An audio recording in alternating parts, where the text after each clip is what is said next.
this is Stella with Drive-thru Therapy. Thank you so much for joining me tonight on another episode. And as always, I'm grateful for your support. And thank you guys for the shares that you guys are doing all over the place. I'm loving it. It's awesome to see how far this is going. So thank you. I recently had a session with a patient that is generally a very quiet and reserved patient, or at least that's what I kind of thought. But as I heard her talk, it's not that she's quiet or reserved. When it comes to emotions, she has a hard time labeling them. She usually avoids her emotions. The main emotion she relates to is maybe frustration or sadness or self-pity or anger or resentment. You know, they're not going to be really intense and happy ones. I've noticed her relate to just the negative states.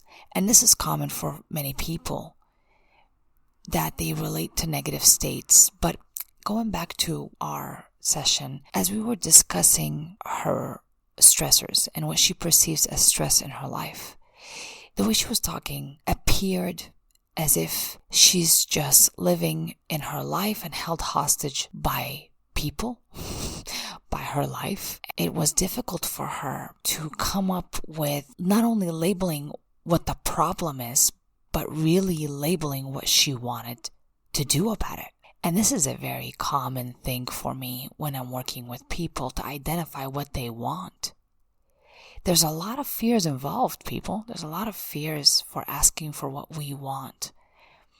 Problems come in when we start to confuse something so simple. And the common responses I usually hear, I don't know what I want, or I don't know what the problem is. And both are false. Just let's start with that right away. It's both telling me that you don't want to label either the problem because you don't want to label the solution, or you don't want to label the solution because you don't want to make the decision or say it out loud, or there's some kind of fear associated with it.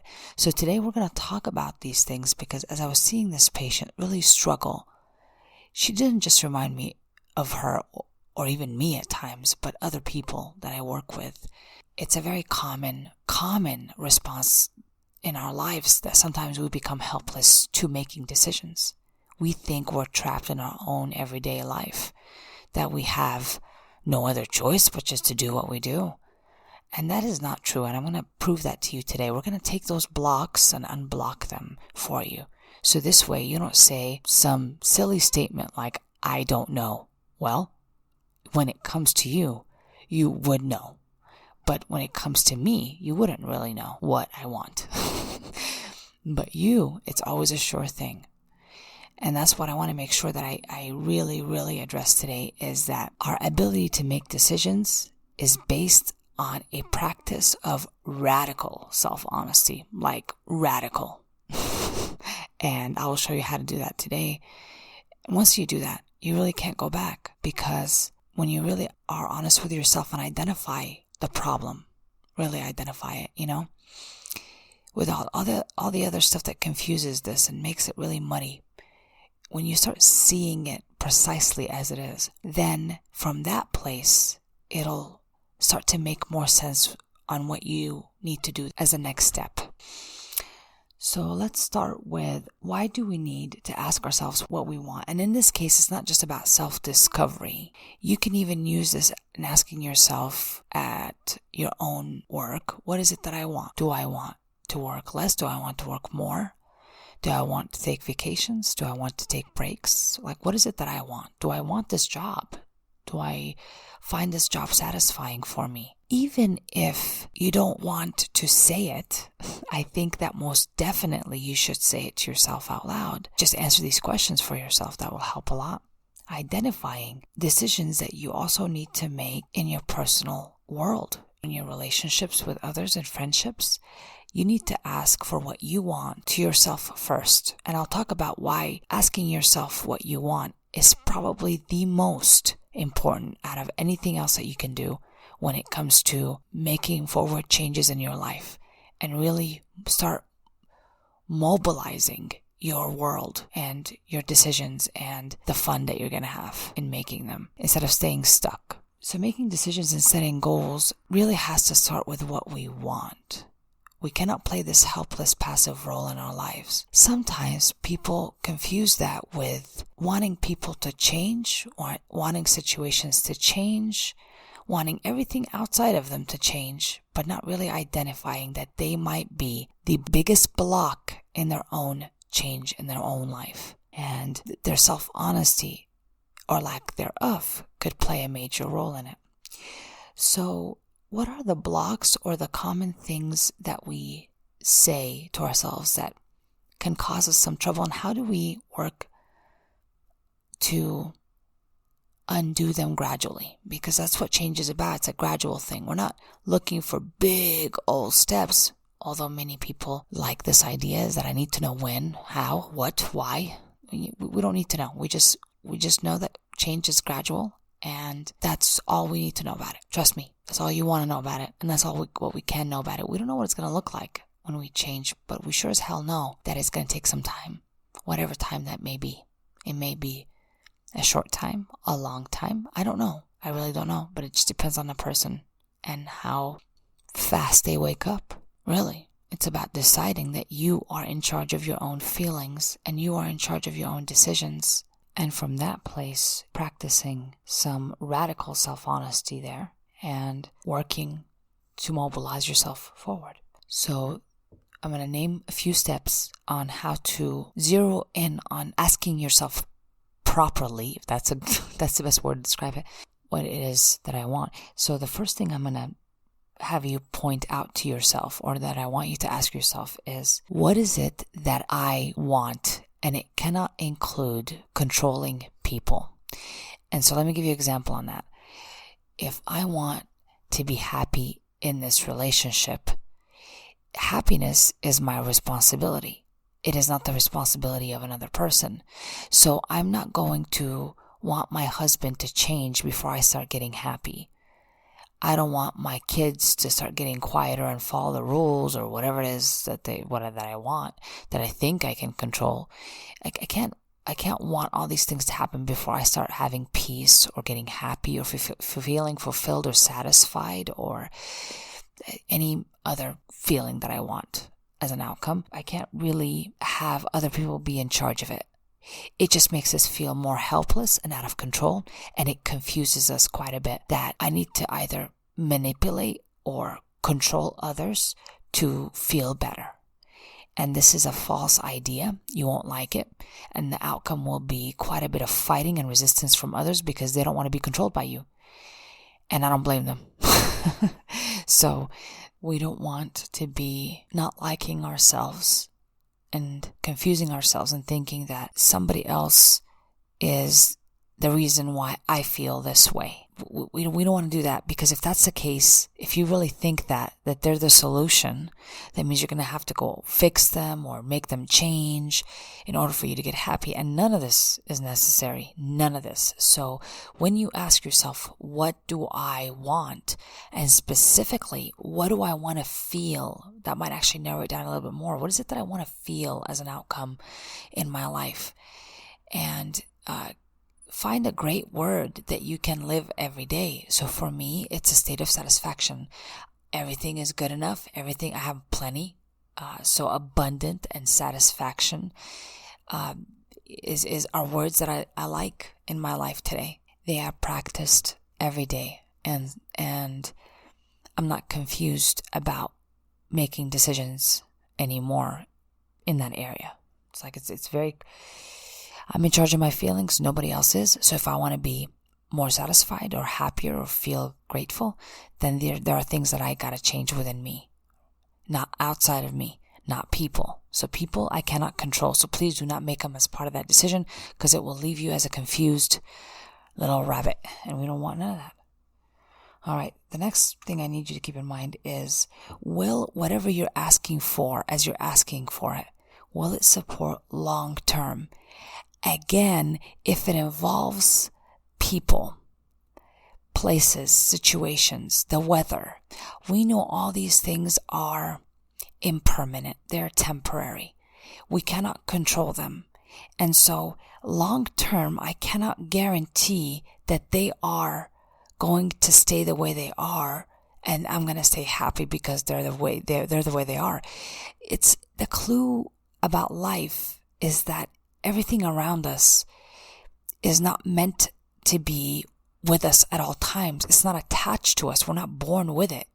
So it's kind of like an obvious clue that we're not meant to depend fully on it, especially our emotional well-being. It's not meant to be fully based on those things around us. So keep it in mind that if I'm asking for what I want, besides understanding that I can only control what I can control, which are my feelings and my thoughts, my body at times, and also understanding that if I do this long-term thing that I want, or when I say this long-term thing that I want, when I think long-term, I think, okay, it can't be temporary. So it can't be about just other people or fixing them or fixing my boss, fixing my job, it can't be fixing those things that's going to get me to a better, peaceful, self-loving place.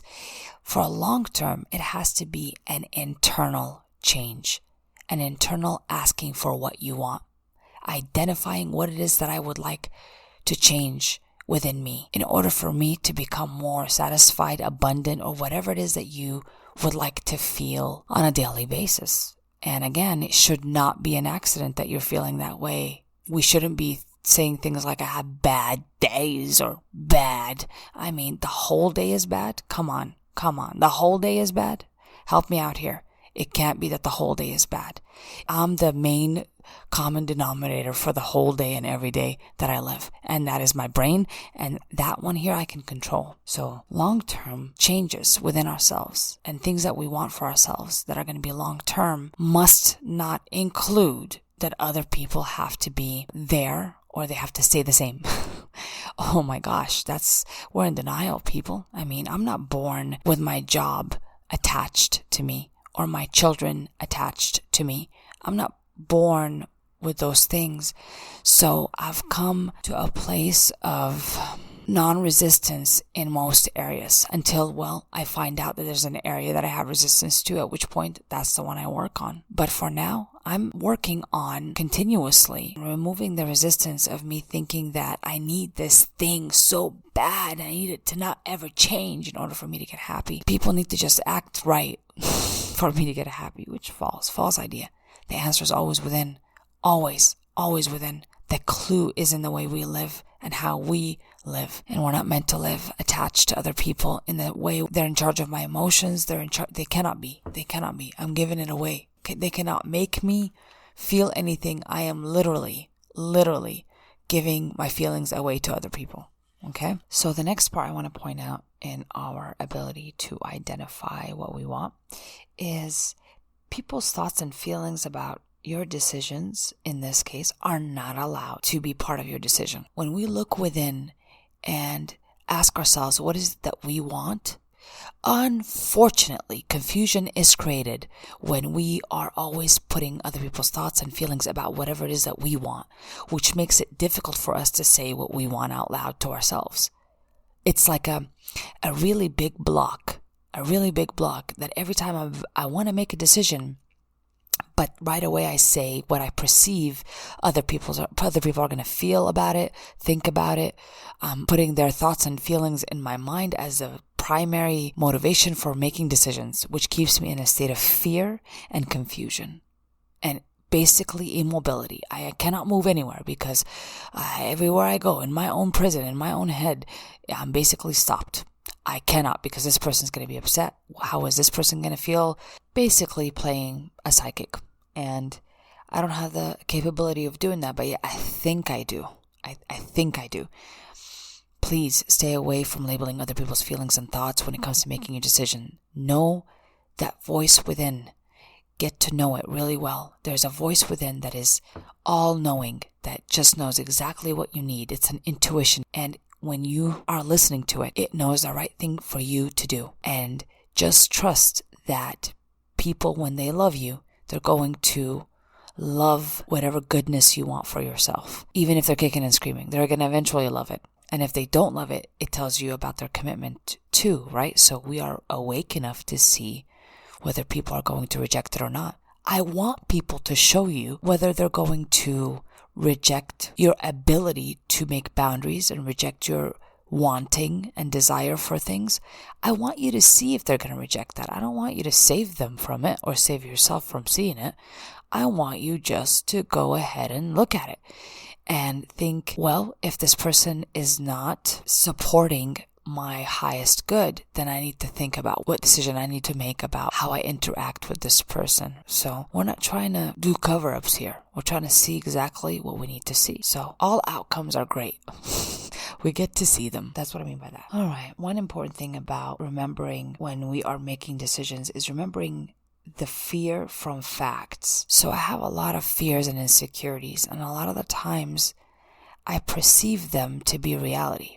But when we practice asking ourselves, what is it that I want? And then when fear starts to sprout up, I'm aware of it. And I'm like, okay, yeah, no, I get you, fear. I hear you. But the facts are whatever they are. And you guys are just my fear. I'm going to hear you. I'm human. But I know exactly what I need to do. I know what the right thing is. So you have to be able to practice this discernment between when my fear is talking and when there's facts that I'm dealing with here, and the decision is based on facts and not fear. Because like I always say, chemically in your body, in your brain, your fear will speak louder, much, much louder. And we need to know that it is not reality. It's just chemically stronger and more intense in our body. Hope that makes sense. The next step that I want you to keep in mind as you are asking for what you want is ask for what you want, but the outcome is not relevant to making your decision. You have to practice asking for what you want. Again, the outcome people tend to overdo. There's like, it's going to turn bad. It's going to turn out bad. It's going to be no good. People are going to disagree with it. I don't know what's going to happen. So I can't make decisions because I don't know what's going to happen. And this is just nasty to our brain. We don't want to engage in this nonsense. We want to really get ourselves straightened out by not going to that neighborhood of, I need to know the outcome. I cannot know. My job is to only know based on what I'm looking at right now is just what it is that I want, labeling that. I want to have more satisfaction in this relationship, for example. And this outcome is not necessary, but sometimes we will not say that because we talk about the what ifs in our head. So we're not even saying this out loud. We can't even say it out loud to ourselves and say, hey, this is what I want, because we're afraid that the outcome and the what ifs are just going to be this horrendous thing. And so we play that out in our mind, which takes over, of course, as it very well does chemically. It'll take over with this fear and this stress and make you believe that this is real. And it will consume your time and keep you, again, in a state of confusion. You will not be able to make decisions because of this outcome business. So the outcome is not relevant. It is not relevant. And when your mind wants to go to that place, you just stop it. You just stop it and tell it, hey, let's not throw any tantrums. Let's just stay with what is it that I want. Keep asking yourself, what is it that I want? And the words or the phrase, I don't know, need not come out of your mouth, because it is exactly what your responsibility is. That you can know. You can ask yourself what you want. You can ask yourself, what is it that I feel? Those are things that you can ask yourself and you can have answers to. You cannot have answers to about other people's feelings and thoughts, the outcome of a situation, but yet your brain wants to go and spend energy on that, while the real question that you want to ask is, what is it that I want? And making those long-term changes from that place, rather than going outside of your body into other people's thoughts, trying to control people, trying to control situations, make things go your way, right? And just resist, and cause yourself some stress and problems. I mean, we don't need to go through all that. We just gotta go within and start trusting that we have the answer. Now, the final thing I want you to keep in mind in making decisions is to not entertain the regret game. I didn't mean that to actually rhyme, but it's pretty cool. What I mean about The regret game is the replay in your mind of shoulds and coulds, of I should have done this, and I don't want to regret my decision, and I don't want to regret my decision. If you kind of stay in this constant obsessive train of thought, unfortunately, entertaining this fear of regret is going to keep you in a standstill. You won't be able to make decisions. Any thinking pattern that I'm pointing out to you today is fixable when you're aware of it, because your awareness of it makes it visible to you. So as you're doing it, you're able to, at minimum, notice it's there. And you can alter it, stop it, change your mind about it. It's different ways that you can approach this. But again, self-awareness is the main tool for change here. This ultimate fear of regret is, I think, the most powerful thing that our brain carries on, but we have no actual factual thing that we can hold, but it's like chasing it's like a duck chase or a goose chase, whatever you want to call it. I don't know what it's called, but it's chasing air. you don't know where you're going with this. It's infinite. And if you keep playing it over and over again and really wasting your energy on this, it's just useless. So don't worry about the fear of regret later, because it is a false fear. It ain't real. So as you are becoming more aware of it, be able to identify what this regret or fear of regret looks like versus what you really want. So we're not getting rid of the fears. Again, we are just noticing them. We know what they are. We understand why they're there and how we learned them, but they are not real. Recognizing that they are not reality and I don't need them to motivate my decisions today. All right. So this is, I think, a good way to get you started on saying what you want to yourself. Don't take that freedom for granted. And we do that every day when we give our power away to others or to situations. Our work from here on out needs to be done within. It does not need to be done from the outside in. Okay? So I cannot change situations, people. I can no longer resist them.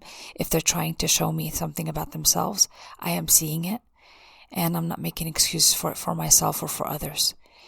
As well as when I'm no longer comfortable in a certain situation, I need to look at my discomfort and find out what it is that will make me more comfortable. And in that, asking is where the truth for you and expansion lies. If we don't ask this question with self-honesty, then more than likely we're avoiding moving forward in any way. And then we're going to keep ourselves in this self-imposed prison that is infinite with self-doubt, self-regret, self-shame, and all the other things we want to heal and not continue to reinforce in our lives. Making decisions, again, is the ultimate freedom to know that you have a choice in every part of your life.